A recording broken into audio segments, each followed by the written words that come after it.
So I would say that the economy doesn't have to be attached to protons. So I'm just offering those ideas. And I think the economy doesn't have to be attached to materials, and there's been a lot of talk about decoupling economic growth from material use, but too often economic activity does mean transferring natural resources through the sort of social economy into waste. So there's still too much of a connection between economic growth and increased materials use. And while I'm thrilled to try to decouple that, I do think that we can only decouple it so much because so much economic activity. The other economy I'd add is the political economy, is the rules about how all of this is governed, and the way that those rules are created is very, very important, and too often we have left that to the corporations and big lobbyists, and that we need to get involved in the political economy to make sure that the rules about how electrons and photons and all of this stuff is being used is sustainable, healthy, and just. Good morning, I'm Frank Farrell, Greater Stockton Chamber of Commerce. How are you doing today? Great. Hey, with 80–95% of material being exported currently, like to Asian markets, specifically China, and being a zero waste advocate, what can we do to make more stuff here in California? How can we put that in value-added, recycle-based products? I'm so glad you asked that, because this really is an all-hands-on-deck situation. There are so many different entree points that we need to enter this. So one thing is that our economy now has been largely consumer-focused. It's about 65%, or some people say 70% of our economic activity right now is about consumption. It didn't always be that way. Like, we used to actually produce things and have a much more production-based economy. My friend Van Jones said, the only thing we know how to make in this country anymore is a latte. I mean, we need to bring production back home so that we're not shipping our stuff around the entire planet. I mean, if you think about it, the planet's really, really big. It doesn't make sense in a resource-constrained world with our one planet living goal. It doesn't make sense to be shipping basic materials around the entire globe. We've got to bring production back home. So that could use some of those recovered discards that are being sent overseas as if we increase production here. But at the same time, we need to also be making changes in product design, in packaging, in the economic rules so that we're not making so much waste in the first place, or not making so many discards in the first place. So if we decrease the volume and toxicity of materials use and then build up our local economy so that we're using more and more here, that can address a number of these concerns at the same time. Also, I talked about when I worked for that environmental organization and we got the Basel Convention that bans the export of hazardous waste from rich to poor countries. That was a really huge success, and before that convention, we saw really gross abuses of international waste trade. And as I said, I'm not talking about waste paper, I'm talking about stuff like Philadelphia's municipal garbage incinerator ash that was laden with heavy metals and toxics was mislabeled as fertilizer and shipped to Haiti. Or there was another case where a company in South Carolina took electric arc furnace ash that had very high levels of heavy metals, secretly mixed it into with fertilizer, and sold it to Bangladesh. There's another case where some European businesses went to a small town in Nigeria, Cocoa Beach, Nigeria, and they offered to rent a farmer's backyard for $50 a month, which was a windfall to this guy. He was thrilled, and they brought in 4,000 barrels of PCBs and other hazardous waste and loaded them there. And these villagers didn't know about hazardous waste, but those barrels looked really good, so they dumped out the stuff and used the barrels for drinking water storage, and it was an environmental health disaster.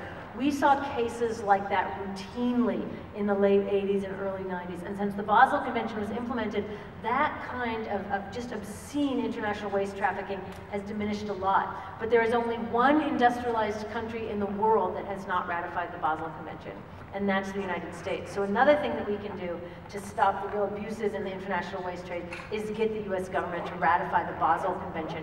If you want to know more about that, the website I recommend is BAN.org. It's the Basel Action Network.org, and it tracks what different countries are doing on it. There are 3 countries that signed the original convention that haven't ratified this. This just shows you our company: the United States, Haiti, and Afghanistan. Now, Haiti and Afghanistan are busy. I get it, I get it. But you know, we could ratify this darn thing. Two more questions. I'm Steve Lautzey from the City of Oakland and the Recycling Bin Coalition. Frank's co-founder of that coalition that you heard from the Chamber of Commerce. Thank you for talking about recycling and as an economic issue and something that we need to be mindful of in the economy. I guess my question of someone who's crossed over into economic development from recycling is how does California take a leadership role in regulating and doing policies that regulate materials, but also make stuff here? We're the most populous state, we have 2 steel mills. So you talked about it, but I just want to call that up. As we focus on zero waste, we also have to try to change the government paradigm to an economic paradigm, the recycling paradigm. Right. There's another tension that's happening right now in terms of actually making the world better is that the problems are increasingly global. Supply chains are increasingly global, but it is increasingly difficult to make positive regulatory change globally or nationally. So as the mayor said, people are looking at states and municipalities to really advance better environmental regulations. And that's tough when you're in a global supply chain, to have a different law than everybody else in the global supply chain. Yet, especially in the United States, in such an anti-regulatory moment, it's very, very hard to get national legislation passed. So a number of people are working on states around the country to advance environmental legislation statewide. There's an excellent coalition called Safer States. If you check it out, it's people all over the US that are working specifically on chemical policy reform, getting toxic chemicals out of our products. And they're advancing at the state level because it's been like beating your head against the wall at the federal level. If we get enough states on board, then we can push federally, and then if we get enough countries on board, then we can push internationally. Good thing about California is it's such a gigantic market, it's such a gigantic economic powerhouse that if California does adopt stronger environmental legislation, lots of people in the rest of the country will follow suit. A lot of businesses will go by the California standards because they want to do business here. So we have extra leverage here that some smaller states might not have. Good morning, and thank you for coming. My name is Christine Lynch-Sinkle, and we have met in the past, about a year or 2 ago. But I just wanted to add my thank you for all the work that you're doing. Truly, your work has inspired me to take that leap of faith and start my own business. I graduated from the University of Montana in forestry with an international resource conservation degree. Went on to become an environmental planner, working regulatory compliance, but after seeing your story of stuff 5 years ago, I decided to leave that field of study and start my own business, Waste Less Living. And our tagline is really based on what you had created in the story of stuff, and it's the rethinking, it's the reducing, and the regrowing, and our tagline is regrowing our waste stream. So thank you for placing so much emphasis on the need to recover organics and the composting. That is our passion, that's what we're trying to do. So I'd really like to still continue the conversation with you afterwards, but thank you from the bottom of my heart. And all that you speak on is really what's going to keep me going and hopefully making our business thrive in Southern Cal. Thank you. Well, I learned it all from you guys. Seriously. I'm just playing a translator role here. You know, people often congratulate me for making a viral film, and what I want to say is a person cannot make a viral film. A person can make a film, and the community makes it viral. So the reason that the story of stuff has been so successful is because all of you who have watched it, who have forwarded it, who have tweeted and Facebooked it, who have forced your overconsumptive aunt to watch it, you know, who've used it in schools and shared it with your family members. You guys really are who made the story of stuff so successful. I'm just tell you a couple of numbers on this. When I made the story of stuff film, my goal was to get 50,000 people to watch it in 10 years. I naively thought, if I could get 50,000 people to watch this film, we could really shift the discourse in this country. To my utter amazement, we got 50,000 views in 1 day. And that is thanks to so many people like you. We're now at over 20 million views on the story of stuff. This is kind of creepy, but it's really interesting. I can go to a map on Google Analytics and see a dot everywhere someone has watched this film, and it is now every single country on the planet.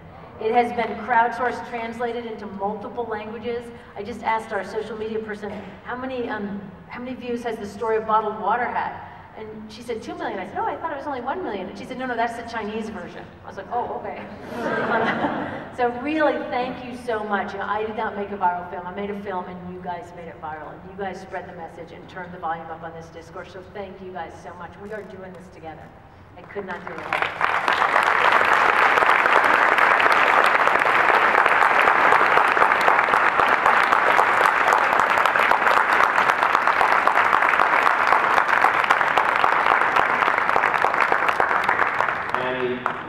Thank you so much. One of the things that you were saying resonated with me, and that was as you were talking about the statistics and using less and speaking from your heart. I would think there's probably a statistic here of 100% of the folks in the room who enjoyed your speech, your talk, and have support for you. So again, thank you. And I